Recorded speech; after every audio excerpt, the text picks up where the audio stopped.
Is that Prince William has finally had enough and planning to do what in order to move the British monarchy forward. Hi, good morning, Neil Sean here in the very heart of London. Thanks for joining me today. You can only really imagine how difficult these last few weeks have been for His Royal Highness Prince William, the Duke of Cambridge. Now, whichever way you look at it, of course, the ongoing media backlash following the recent Caribbean tour has been relentless. We know, the more educated ones who watch this channel, know that the tour was in fact a great success. But of course, there's always the Republican media that decide they want to make it unsavoury. But of course, what you can't do is control the media itself. Or can you in the 21st century?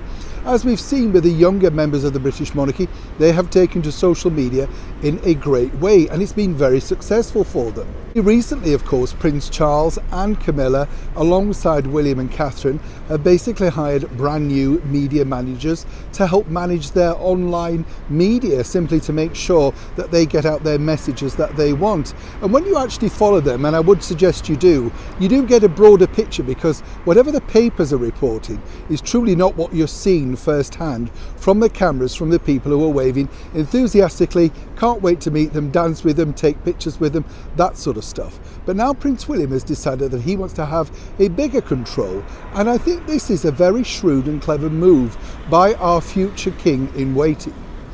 The reason being is simply that not only is the Caribbean tour being very difficult for them to manage themselves, but also the onslaught of all the battles with Megxit, the former royal known as Prince Andrew, that sort of stuff. Now, when you think about it, Prince William is still 39 years old, bit of a baby in terms of royalty, and of course he knows exactly, because he's mixed in those circles, what the British media need, want, and more importantly, what the public want to see. The good stuff. You know, the people that they do good works for, turning up at charities. And of course, just by association, those charities doing well. The association of things like the Royal Variety Performance that looks after all those aging acts that I'll soon be joining, no doubt, at some point, trust me. But more importantly, on a serious note, this is a very shrewd and clever move by William. And of course, it has the full endorsement of Our Gracious Majesty the Queen. Now, let's not forget, that this is a lady who has tried to keep up with technology, but obviously it's not her first choice. But even she would agree, and this is what's been told to me by senior palace sources, that basically they need to modernise, be more connectable with the people.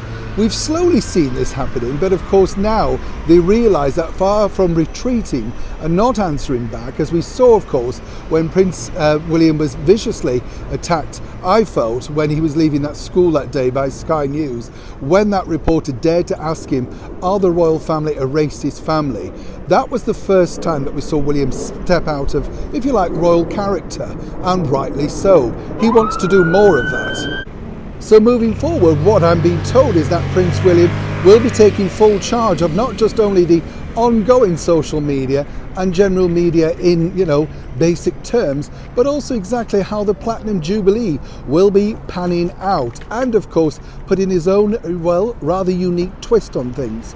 I think it's really what's needed right now, and I think the wake-up call has been the Caribbean, not because of the negativity from, of course, the real people that mattered, the people that came out to welcome them with open arms, but of course the twisted media, the mainstream media that simply, as we see daily, want to turn things around into a negative. I'm sure for those that follow me on social media, you will see some of the battles that I receive on Twitter and Instagram and things like that, simply because you tell the truth. There's always someone out there with a negative narrative. And hopefully now, Prince William will be finally putting a stop to that. As ever, when I know more, you'll know more. Neil Sean in the very heart of London.